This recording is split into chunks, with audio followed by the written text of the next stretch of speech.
পদক্ষেপ রাবারের মজুরিটা বৃদ্ধি করে।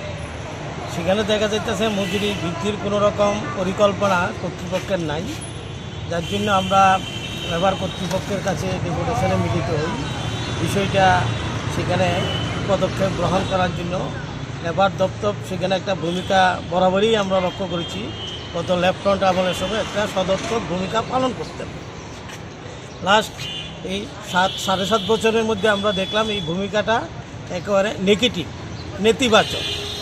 ওভারঅল কর্তৃপক্ষ সম্পর্কে আমরা যেটা বলতে চাই, শুধু রাবার না, রাবার চা নিয়েই না, আমরা লক্ষ্য করছি যে এই বিষয়গুলোকে নিয়ে যেভাবে লেবার ডিপার্টমেন্টের ভূমিকাটা থাকার কথা, নজরদারি থাকার কথা, বিভিন্ন যে বাগানগুলো আছে রাবার এবং চা, সেখানে ভেরিফিকেশন করা, শ্রমিকদের বিভিন্ন সমস্যাদি, বিভিন্ন যে ডিমান্ডগুলো কর্তৃপক্ষের কাছ থেকে আদায় করে দেওয়ার ক্ষেত্রে একটা লেবার ডিপার্টমেন্টের একটা ভূমিকা থাকে।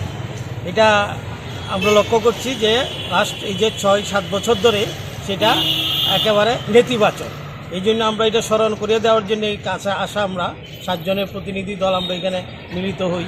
আমরা দেখলাম যে রাবারের দামটা রিসেন্টলি কিছুটা বেড়েছে, এরপরও রাবারের শ্রমিকদেরকে ধরে রাখার জন্য তার যে মজুরি বৃদ্ধির যে বিষয়টা এবং রাবার বাগান এক্সপ্যান্ড করার যে বিষয়টা, সেটা না কইরা যে বাগান আছে সেই বাগান এনক্রোচমেন্ট হয়ে যাবে, মানে বেদখল।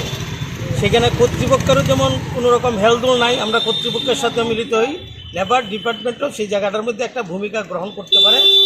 যেহেতু ওরা ইন্টারেস্ট অফ লেবার, যেহেতু তাদের লেবার শ্রমিকদের স্বার্থ নিয়ে তারা দেখেন, দপ্তরটি কাজটাই হলো এটা, এই জায়গাটার মধ্যে আমরা লক্ষ্য করলাম যে নেগেটিভ। এই জন্য আমরা বলছি যে এই জায়গাটার মধ্যে একটা পদক্ষেপ আপনারা নেওয়া দরকার, এই আবেদনটা আমরা রাখি।